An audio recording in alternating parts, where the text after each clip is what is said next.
Buenos días, mis queridos hermanos, que la paz de nuestro Dios les acompañe en este precioso día. Hoy, tal como os he prometido, por la gracia de nuestro Dios, vamos a ver la segunda parte de esta reflexión y vamos a ver de qué es lo que nuestro Dios nos transmite para poder entender esta lección de suma importancia. Y vuelvo a repetir porque creo que es sumamente importante este aspecto, que estudiéis esta reflexión, mis queridos hermanos, esas dos reflexiones, la de ayer y la de hoy, porque en esta verdad, en estas reflexiones, ¿verdad? Está la esencia del Evangelio, ¿verdad? Del propósito de Dios y de qué manera Dios obra para que seamos salvos. Y este aspecto es muy, muy importante. Por lo tanto, sin alargarme, porque la de hoy tampoco va a ser una reflexión muy corta, debido al texto, aún dividida en dos, pero aún así, claro, nuestro Dios sintetiza todo lo que es posible, pero sintetizar el Evangelio no es cosa fácil, ¿verdad? Entonces vamos a ver qué es lo que nuestro Dios nos quiere transmitir hoy. No nos basta con creer que Jesús no es un impostor y que la religión de la Biblia no es una fábula astuta. Podemos creer que el nombre de Jesús es el único nombre bajo el cielo por el que el hombre puede ser salvado. Y sin embargo, no podemos hacer de él nuestro Salvador personal por la fe. No basta con creer en la teoría de la verdad. No basta con hacer una profesión de fe en Cristo y que nuestros nombres se registren en la lista de la Iglesia. Esto es muy importante y es curioso porque el mismo Dios nos manda este mensaje porque mucha gente cree que por estar en la iglesia son salvos, ¿verdad? Y no se dan cuenta de que la obra apenas empieza, apenas comienza, ¿verdad?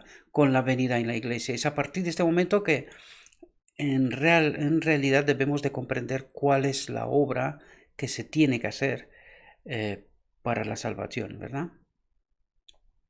El que guarda sus mandamientos mora en él, y él en él.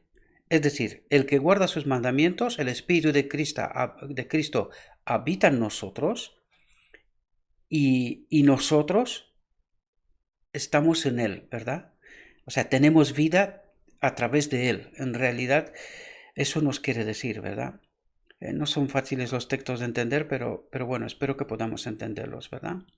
Y por eso sabemos que permanece en nosotros, por el Espíritu que nos ha dado.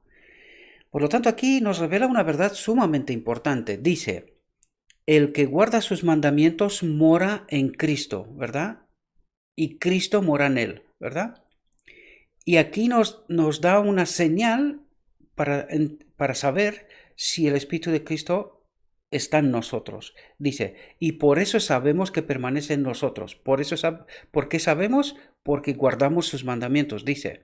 Y si no los guardamos, entonces su Espíritu no habita en nosotros. Eso quiere decir, ¿verdad? Espero que lo podamos entender bien. Lo dice para contrarrestar ese evangelio de cree y eres salvo, ¿verdad? Eso es lo que trata de decirnos, ¿verdad? Tú solo cree y eres salvo, ¿verdad? Porque dice que guardar sus mandamientos pues no hace falta, porque para algunos les dice que han sido abolidos en la cruz y a otros les dicen que no pueden, ¿verdad? Porque esto es imposible para nosotros. Está tratando de resaltar las trampas, el engaño, ¿verdad? Entonces, vuelvo a leer de principio, el que guarda sus mandamientos mora en Cristo y Cristo en él. Y por eso sabemos que permanece en nosotros, por el Espíritu que nos ha dado, ¿verdad? En esto sabemos que lo conocemos si guardamos sus mandamientos. Por lo tanto, aquí nos revela cómo podemos saber si el Espíritu de Cristo está con nosotros, guardando sus mandamientos, obedeciéndole, ¿verdad? Esta es la forma, no hay otra. Y fijaos aquí lo que nos dice porque dice algo sumamente importante. Dice, esta es la genuina evidencia de la conversión. cualquiera que sea nuestra profesión, no sirve de nada a menos que Cristo se revele en obras de justicia. ¿Qué es lo que nos está diciendo aquí? Podemos entender la obra, o sea, la justicia de Cristo que nos es impartida. ¿Podemos entenderla a través de este texto? Es así como debemos de entender que esta justicia de Cristo es la justicia que Él obra en mí hoy, ¿verdad? Y no esa trampa que nos dice que no, que la vida de Cristo está colocada para mí también, ¿verdad? Lo que Él ha vivido, su vida perfecta, está puesta para mí. Pues no, queridos hermanos, aquí podemos ver lo que esto es otro engaño. En realidad es la justicia de Cristo que se obra, que se revela en mí hoy. ¿Lo comprendemos? Y esta es Daniel 8:14, el correcto entendimiento de ese texto, y el templo será purificado, ¿verdad? Aquí en original y en la copia en el cielo, en los libros del cielo. Entendamos las metáforas, ¿verdad? Por lo tanto, dice, esta es la genuina evidencia de la conversión, la genuina evidencia de la conversión. Cualquiera que sea nuestra profesión, no sirve de nada a menos que Cristo se revele en obras de justicia. Por lo tanto, la justicia de Cristo se tiene que revelar en mí hoy. Y dice, esta es la genuina conversión.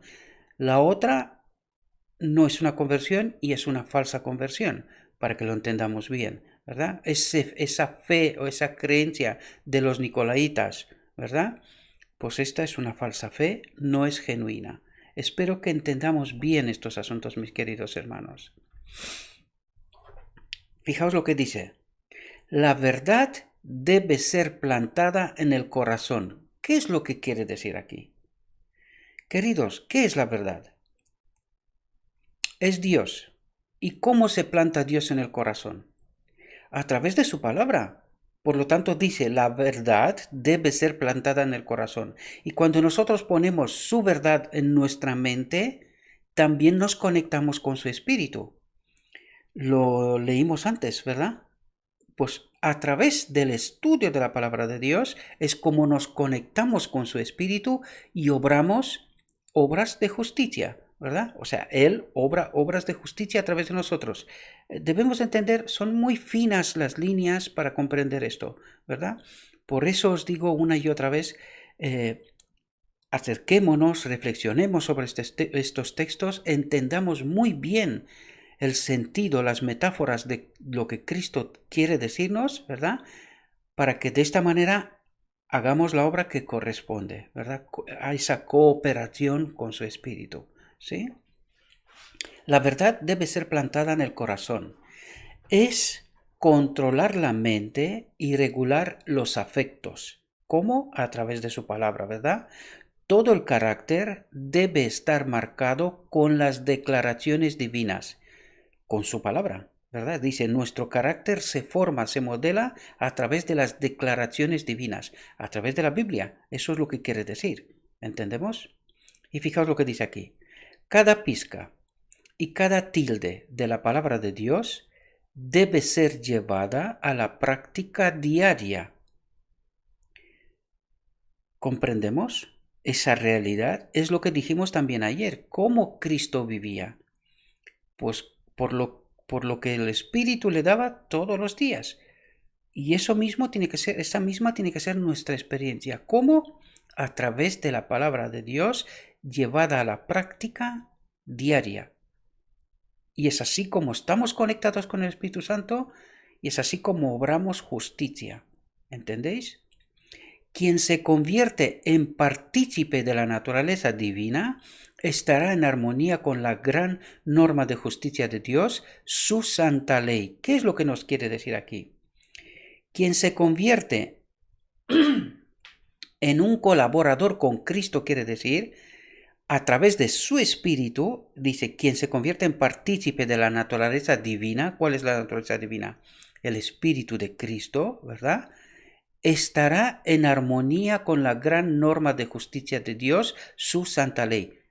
Deja de pecar. Vive la vida de Cristo. Lo leímos ayer también, ¿verdad? deja de pecar. Eso es lo que nos quiere decir. Estará en armonía con la gran norma de justicia de Dios. ¿Entendemos lo que Dios nos dice y exige de nosotros? ¿Verdad? Esta es la regla por la cual Dios mide las acciones de los hombres. Esta será la prueba de carácter en el juicio.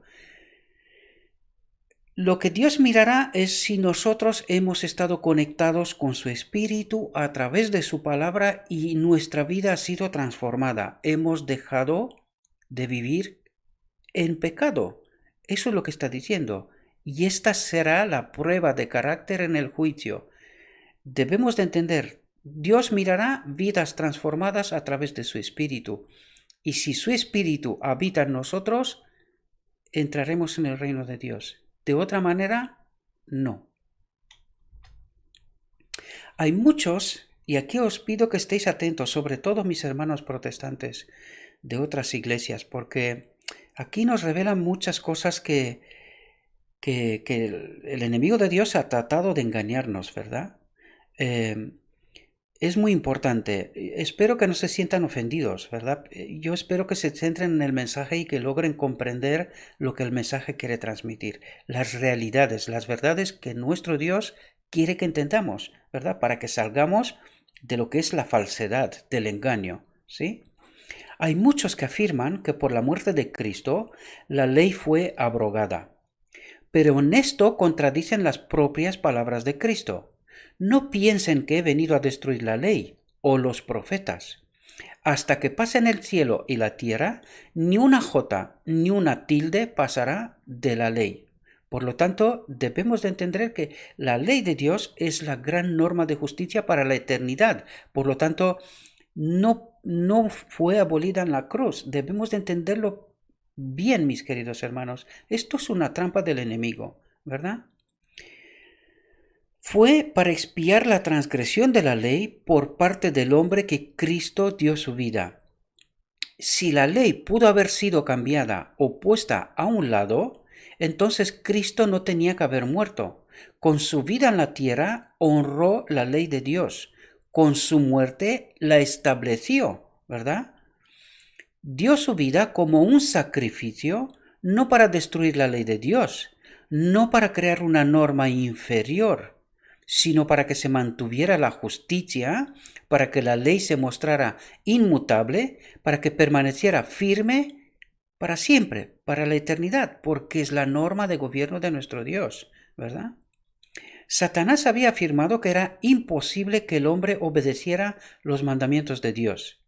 Y en nuestra propia fuerza es cierto que no podemos obedecerlos. Es decir, tal como estamos, en nuestra naturaleza caída no hay manera. Pero a través de la conexión que nos ha provisto Cristo a través de su Espíritu, sí que podemos. ¿Comprendemos? Pero Cristo, y es lo que nos va a decir, ¿verdad? Pero Cristo vino en forma de humanidad y con su perfecta obediencia demostró que la humanidad y la divinidad combinadas pueden obedecer cada uno de los preceptos de Dios. ¿Qué es lo que nos quiere decir aquí? Que si estamos conectados con su Espíritu, podremos vivir su vida. Eso es lo que quiere decir.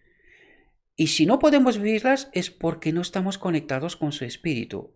¿Y cómo nos conectamos con su Espíritu? A través de su palabra, a través de entender las verdades que Dios nos quiere revelar, que es lo que en realidad estamos tratando de hacer aquí, ¿verdad? Entender la auténtica verdad, la de Dios, no otra, ¿verdad? A todos los que le recibieron les dio poder para convertirse en hijos de Dios, incluso a los que creen en su nombre, es decir, incluso a aquellos que están bajo esta falsa creencia, ¿verdad?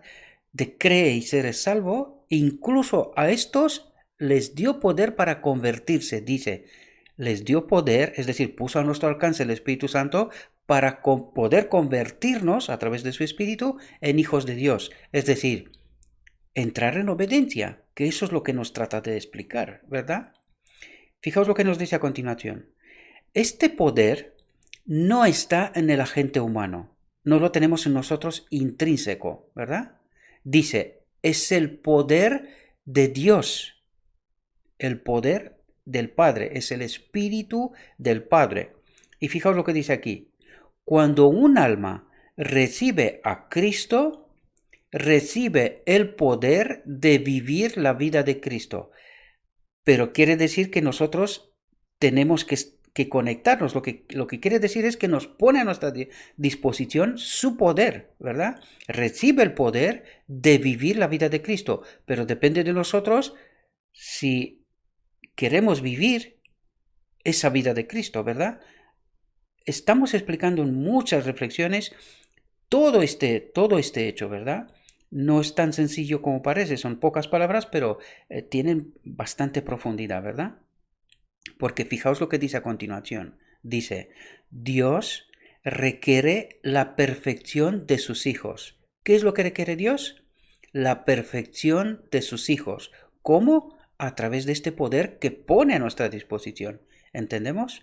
Su ley es una transcripción de su propio carácter y es la norma de todo carácter. Por lo tanto, entendemos que este espíritu es su ley, es su transcripción en nosotros. ¿Entendemos? Eso es lo que quiere decirnos. Esta norma infinita se presenta a todos para que no haya ningún error en cuanto a la clase de personas que Dios tendrá que componer su reino. Es decir, solamente aquellos que tienen el poder de Dios en ellos, ¿verdad? Solamente aquellos serán esa clase de personas que Dios tendrá que componer su reino. Si no tenemos el Espíritu de Dios en nosotros, y aquí tenemos que entender lo que estamos explicando una y otra vez, la limpieza del templo, el poder de Dios que al final del día de la expiación habitará en nosotros, y este es el sello a través del cual son esas clases de personas que Dios tendrá que componer su reino. De eso nos trata de decir, mis queridos hermanos. Espero que lo entendamos. La vida de Cristo en la tierra fue una expresión perfecta de la ley de Dios. Y cuando aquellos que se proclaman hijos de Dios se asemejen al carácter de Cristo, ¿cómo nos podemos asemejar al carácter de Cristo? Teniendo el Espíritu que estaba en Cristo. Lo leímos antes, ¿verdad? Ese poder de Dios. Y cuando aquellos que se proclaman hijos de Dios se asemejen al carácter de Cristo, serán obedientes a los mandamientos de Dios. ¿Entendemos el proceso?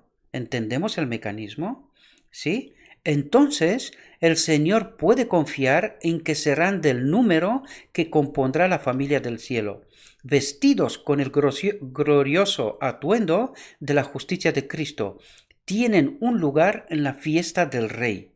Tienen derecho a unirse a la muchedumbre bañada en sangre, la sangre de Cristo, ¿verdad? Y estemos atentos porque empiezan a relatarnos cosas importantes. El hombre que vino a la fiesta sin un traje de novia representa la condición de muchos en nuestro mundo de hoy. Profesan ser cristianos y reclaman las bendiciones y privilegios del Evangelio. Sin embargo, no sienten la necesidad de una transformación de su carácter. Nunca han sentido un verdadero arrepentimiento por el pecado. No se dan cuenta de su necesidad de Cristo ni ejercen la fe en Él. No han superado sus tendencias hereditarias o cultivadas a la maldad. Por lo tanto, entendemos, alguien me mandaba anoche, me mandaba un mensaje porque estaba preocupado por aquel hombre que se fue sin la ropa en la fiesta, ¿verdad? Bien, pues aquí nos está detallando, ¿verdad? De qué es lo que aquel hombre, ¿verdad? Hizo y por qué se fue con su traje, ¿verdad? Aquí nos está detallando exactamente este hecho y dándonos cuenta de lo que no hizo él, pues que nosotros arreglemos este asunto. Y vuelvo a leer otra vez ese texto porque es sumamente importante.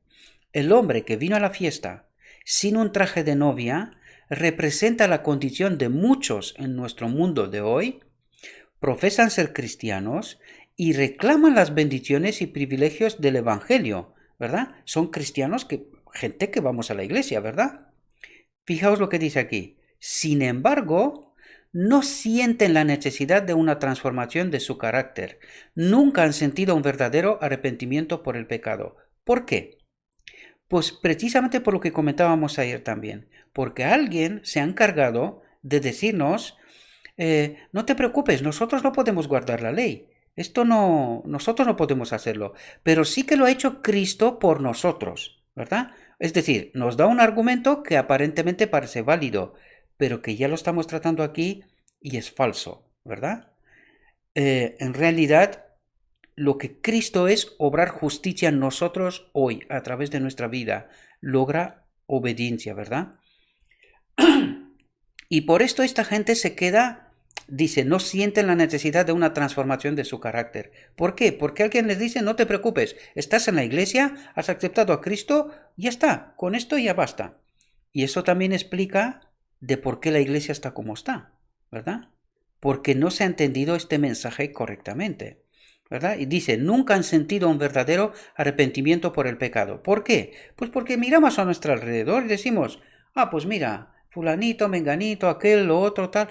Pues ellos también viven igual, ¿verdad? Por lo tanto, debe ser que esto es lo que tengo que hacer. Creer que Cristo me salva y ya está. Y esto explica lo que está pasando en realidad, ¿verdad? Esto también explica de por qué tan poca gente será salva. Porque no entienden el auténtico mensaje de Dios. Pero aquí nos lo dice. Sin embargo, no sienten la necesidad de una transformación de su carácter. Nunca han sentido un verdadero arrepentimiento por el pecado. Por este falso mensaje. Cree y eres salvo, ¿verdad? Fijaos lo que dice, porque este mensaje tiene también esa trampa. Dice, no se dan cuenta de su necesidad de Cristo ni ejercen la fe en Él. Es decir, a pesar del mensaje de las Escrituras de que aquel que peca no es de Cristo, pues no se dan cuenta, ¿verdad?, de esta necesidad de Cristo ni ejercen la fe, porque ejercer la fe es creer y vivir lo que Dios nos dice a través de las Escrituras. De eso se trata, queridos hermanos, ¿verdad? Y fijaos lo que dice. No han superado sus tendencias hereditarias o cultivadas a la maldad. ¿Por qué? Pues porque nadie le está diciendo que tiene que superar eso. Es más bien que le dice lo contrario. No, es que nosotros no podemos. Entonces, claro, como nosotros, bajo esta premisa, este falso mensaje de solo cree y eres salvo, pues ¿quién trabaja para superar sus tendencias hereditarias o cultivadas a la maldad? Nadie. Y no nos damos cuenta que al no trabajar sobre este aspecto, al no pedir ayuda al Espíritu de Cristo, pues no vamos a superar nunca estas tendencias hereditarias o cultivadas a la maldad, ¿verdad? Porque ni siquiera nadie nos dice que tenemos que hacer esto, ¿verdad? Más bien nos dice, no te preocupes, tú cree y eres salvo, ¿verdad? En esencia, estamos hablando de esto. Si queríamos hablar en detalles, aquí me puedo quedar horas, ¿verdad? Pero desde luego no nos va a gustar y lo que va a venir a continuación nos va a explicar precisamente este asunto, ¿sí? No es porque yo me estoy inventando cosas, sino porque estamos hablando de lo escrito está, ¿sí? Sin embargo, piensan que son lo suficientemente buenos en sí mismos y descansan en sus propios méritos en lugar de confiar en Cristo. Pero claro, ¿qué significa confiar en Cristo? Confiar en Cristo que Él puede limpiarme de estos pecados, que Él puede hacerme superar esas tendencias hereditarias o cultivadas a la maldad, ¿verdad? Sin embargo, nosotros tenemos otro tipo de mensaje de confiar en Cristo. Tú confía en Cristo que eres salvo, ¿verdad? Y ya está, no hace falta que superes nada, ¿verdad? Por eso dice, sin embargo, piensan que son lo suficientemente buenos en sí mismos. ¿Por qué? Pues oye, vengo a la iglesia, guardo un día al fin de semana y ya está, ¿verdad? Me leo, de vez en cuando leo la Biblia, oro, en fin, formas, pero que está desprovisto del poder, porque el poder se nos da precisamente para superar nuestras tendencias hereditarias o cultivadas a la maldad. Para esto se nos da el poder, para vivir la vida de Cristo, y en Cristo no hubo pecado. A eso estamos invitados, ¿verdad? Que alcancemos esta condición precisamente. Por eso es necesaria la limpieza del templo para que al final del día de la expiación su espíritu vuelva a nosotros y que el asunto del pecado sea erradicado para siempre, ¿verdad? Oyentes de la palabra vienen al banquete. ¿Qué está diciendo aquí? Oyentes de la palabra vienen al banquete. ¿Cuándo ocurre el banquete? Hoy, ahora, ¿verdad? Estamos invitados ahora a recibir ese traje, ese espíritu que sin él no se puede obrar en nosotros justicia de Cristo. ¿Lo entendemos, queridos? Oyentes de la palabra vienen al banquete, pero no se han puesto el manto de la justicia de Cristo. Vienen sin el Espíritu de Dios. Vienen sin esta necesidad de limpiar su templo. De eso está hablando, mis queridos hermanos. Espero que lo podamos entender. Muchos... Vaya, mi voz no me ayuda mucho hoy. Muchos de los que se llaman a sí mismos cristianos son meros moralistas humanos. ¿Entendemos la profundidad de esto? Hablamos de la Biblia, hablamos de la palabra de Dios, pero desprovista de poder. Por eso dice, son meros moralistas humanos. Han rechazado el don que solo les permitiría honrar a Cristo representándolo en el mundo. El trabajo del Espíritu Santo es para ellos un trabajo extraño. ¿Entendemos lo que os estaba explicando antes? ¿Verdad? Nos quedamos con formas, porque estas son formas en realidad. No es porque el hecho en sí es malo, sino porque está desprovisto de precisamente este trabajo del Espíritu Santo, ¿verdad? Por eso nos dice, han rechazado el don que solo les permitiría honrar a Cristo representándolo en el mundo. Claro, ahora cuando entiendes de lo que está diciendo nuestro Dios, ¿de qué manera represento yo a Cristo en el mundo? ¿De qué manera lo represento? ¿Entendéis que no es la manera en la que Cristo quiere que lo representemos? Porque dice, el trabajo del Espíritu Santo es para ellos un trabajo extraño. ¿Entendemos? Estamos desprovistos del poder del Espíritu Santo cuando no vivimos según la palabra, según lo escrito está. Cuando solo creemos que Dios nos salva, y en realidad nosotros creemos que Dios nos salva en pecado, sino no del pecado. ¿Entendemos? Cuando nos salva del pecado, esto significa que yo dejo de vivir en pecado. ¿Entendemos? Hemos tratado este asunto, no me paro ahora porque, como os lo he dicho antes, estos son detalles de horas hablando. Y de hecho, hemos tratado estos asuntos y seguiremos tratándolo, según lo escrito está. ¿Sí? No son hacedores de la palabra, ¿verdad? Los principios celestiales que distinguen a los que son uno con Cristo de los que son uno con el mundo se han vuelto casi indistinguibles. Y claro, si miramos hoy cuáles son los propósitos de la gente que está en el mundo y cuáles son los propósitos de los supuestos cristianos, ¿verdad? Digo supuestos cristianos porque, claro, es precisamente nos dice aquí, las líneas de demarcación se fueron. ¿Qué hace el mundo y qué hacemos nosotros? Pues debemos de entender esto precisamente, ¿verdad? Los que profesan ser seguidores de Cristo ya no son un pueblo separado y peculiar. ¿Entendemos lo que nos está diciendo nuestro Dios? ¿Hay algo que nos hace a nosotros separados en verdad, no en formas, en verdad del mundo? En el día a día, quiere decir, en nuestros pensamientos, en nuestros propósitos, en lo que hacemos y en cómo lo hacemos, ¿verdad? En propagar la palabra de Dios, ¿verdad? Predicar la palabra de Dios al mundo, no en la iglesia, porque en la iglesia nos estamos predicando a nosotros mismos, al mundo, a la gente de afuera, gente que no conoce el Evangelio y que mi vida tiene que ser para ellos Evangelio. Por eso dice aquí, que los que profesan ser seguidores de Cristo ya no son un pueblo separado y peculiar. Mis vecinos, la gente que me conoce, mis compañeros de trabajo, saben quién soy y por qué soy como soy. Eso es lo que trata de decirnos, ¿verdad?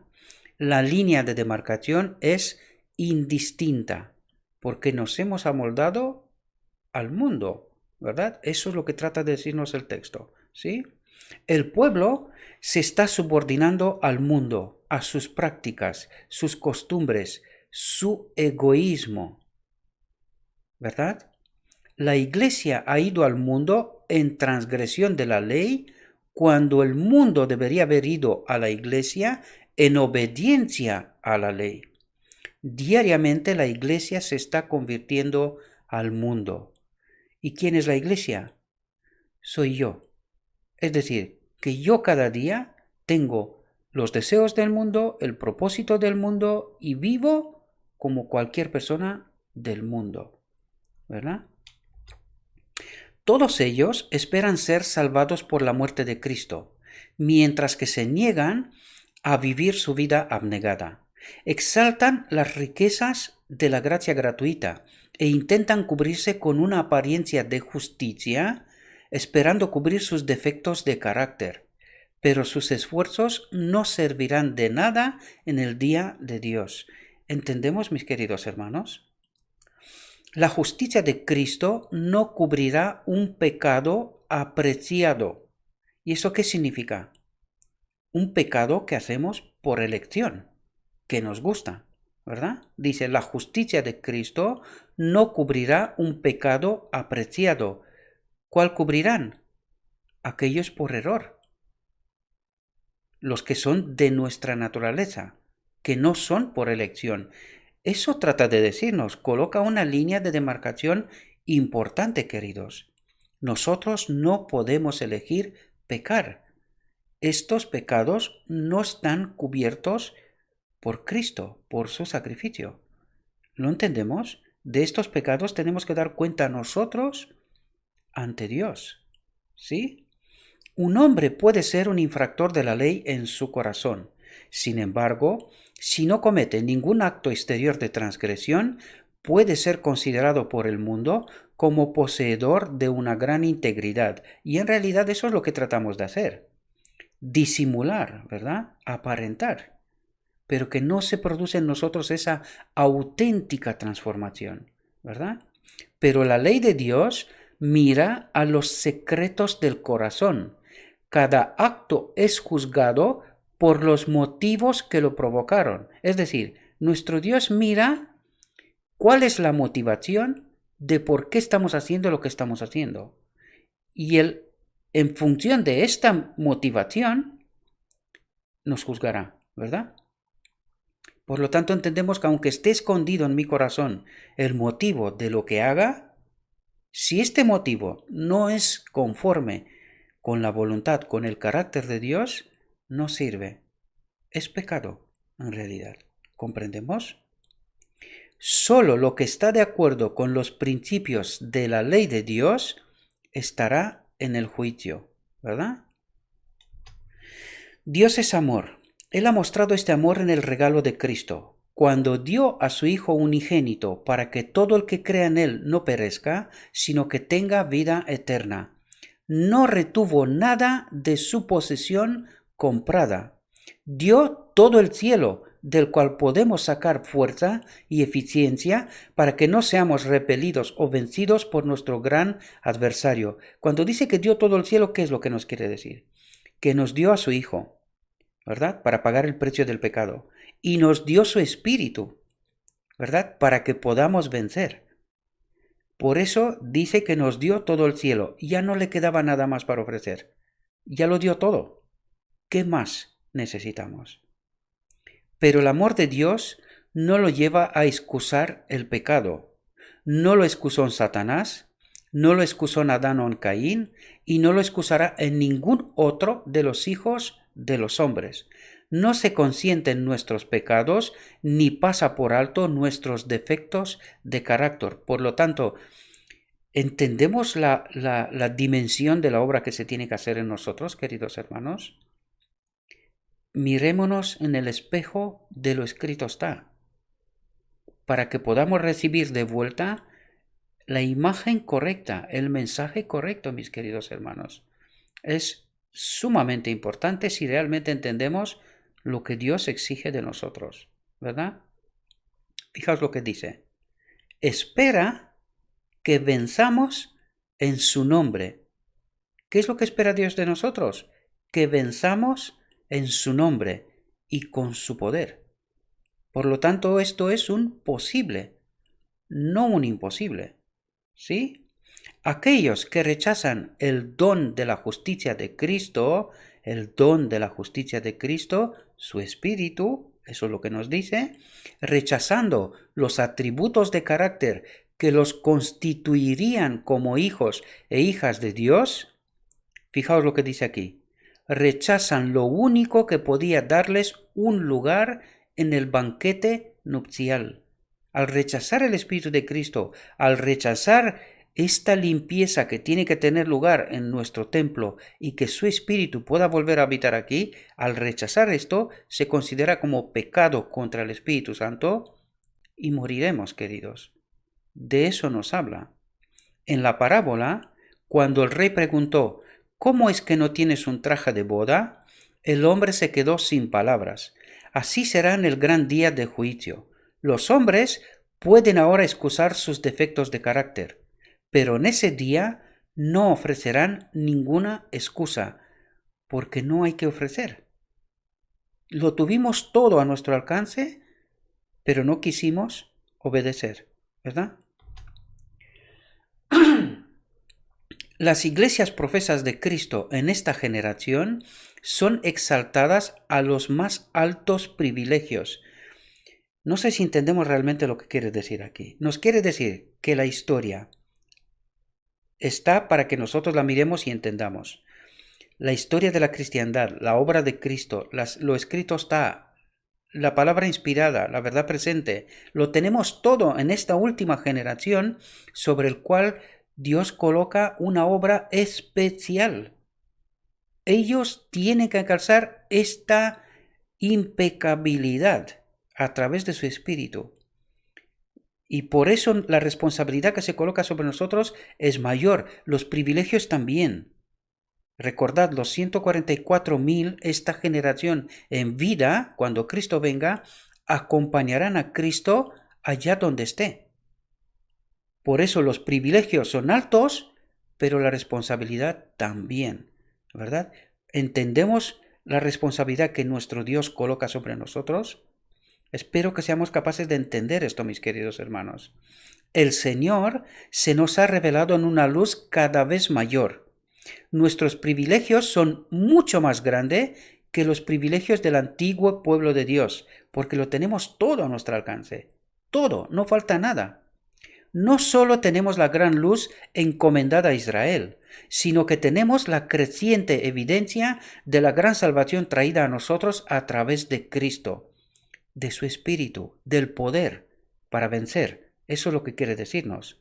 Lo que era tipo y símbolo para los judíos es la realidad para nosotros. Es decir, el día de la expiación estamos en la realidad ahora. Todo lo que era símbolo, ¿verdad? Para los judíos, para nosotros hoy es la realidad. Nosotros vivimos ese día de la expiación.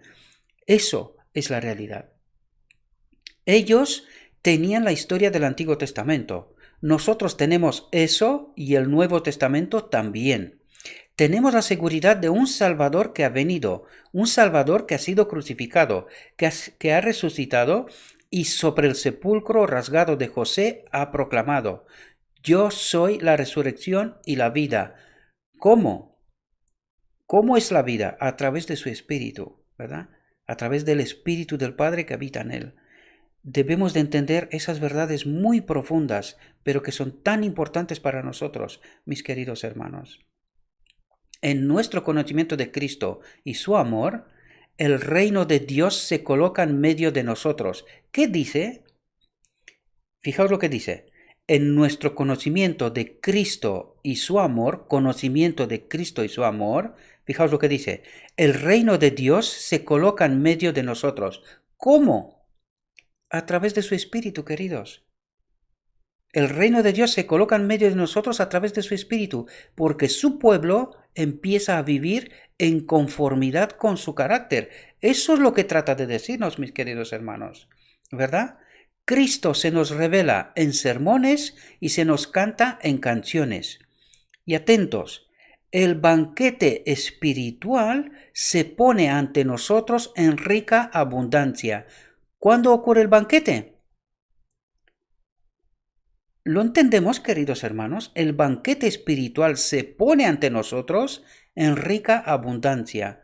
¿Queremos recibir el traje de Cristo, de Dios, el poder de Dios, para que se haga su obra en nosotros y que podamos entrar en este banquete? ¿Entendemos la realidad, queridos hermanos?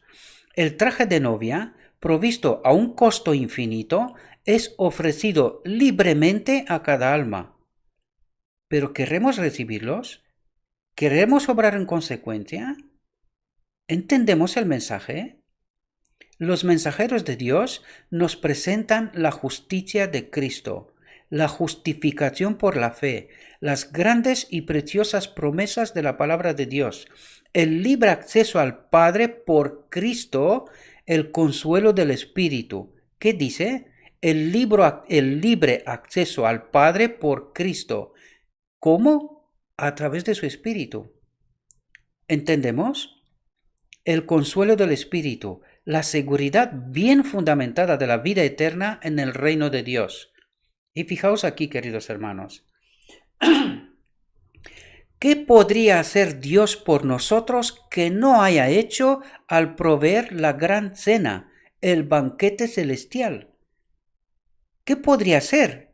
Sacrificó a su Hijo, volvió a reconectarnos con su Espíritu, para que a través de su Espíritu nosotros podamos obedecer, vivir una vida en conformidad con su carácter. Y dice, ¿qué más puedo hacer? ¿Lo entendemos, mis queridos hermanos?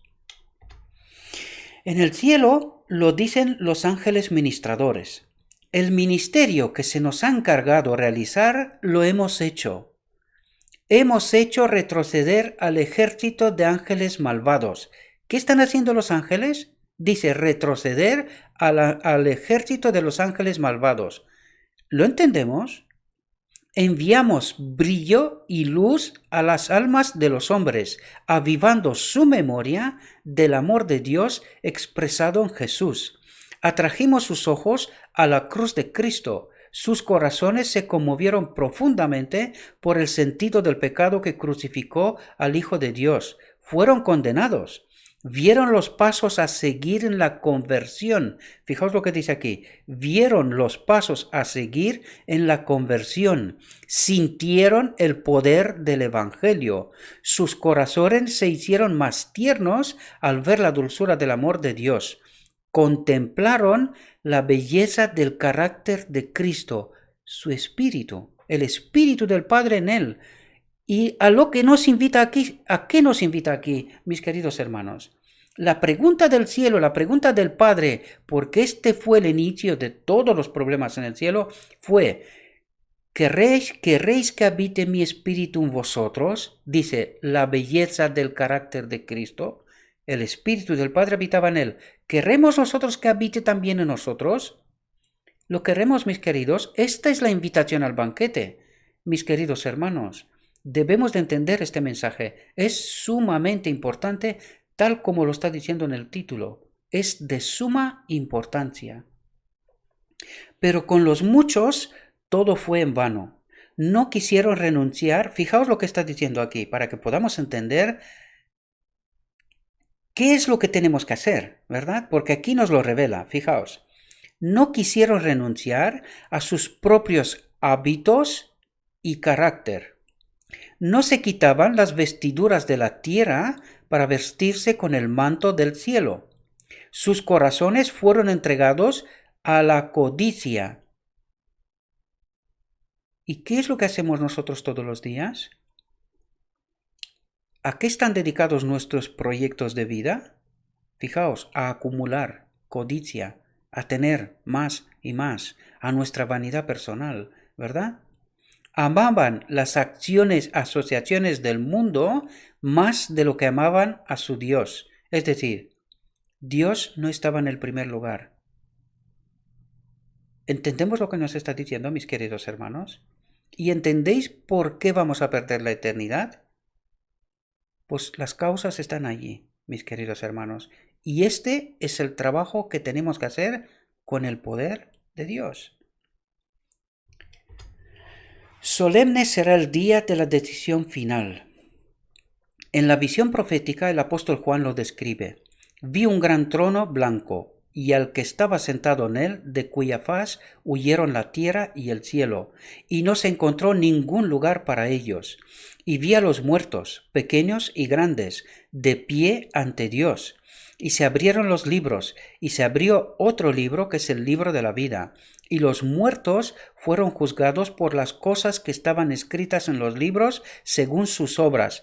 ¿A quién llama muertos? A ti y a mí, querido hermano. Nosotros somos los muertos y podemos convertirnos en vivos aceptando el poder de Dios en nosotros, viviendo según el carácter de Dios. Es así como nos convertiremos en vivos, ¿verdad? Triste será la retrospectiva de ese día cuando los hombres se encuentren cara a cara con la eternidad. Toda la vida se presentará tal como ha sido. Atentos aquí para que veáis por qué vamos a perder la eternidad. Los placeres, las riquezas y los honores del mundo no parecerán entonces tan importantes. ¿Por qué vamos a perder la eternidad? Dice, los placeres, las riquezas y los honores del mundo no parecerán entonces tan importantes. Qué pena, mis queridos hermanos. Espero que seamos capaces de entender y que el Espíritu Santo impresione nuestra mente, ¿verdad? Los hombres verán entonces que la justicia que despreciaban es la única que tiene valor. Verán que han formado sus personajes bajo los engaños atractivos de Satanás. Las vestimentas que han elegido son la insignia de su lealtad al primer gran apóstata. Entonces verán los resultados de su elección. Tendrán un conocimiento de lo que significa transgredir los mandamientos de Dios.